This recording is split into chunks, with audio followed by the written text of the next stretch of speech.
risultato, visto che sono scettico della verità, non lo so quale sarà.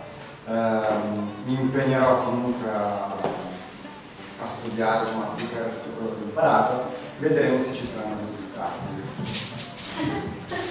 Sì, perché comunque vedo già grandi possibilità di applicazione anche nel mio lavoro, perché fondamentalmente io sono venuto per sviluppare meglio il mio lavoro e per avere comunque più tempo, e quindi ti darò una risposta sia negativa che positiva. Bene, tanto so già cosa mi dirà.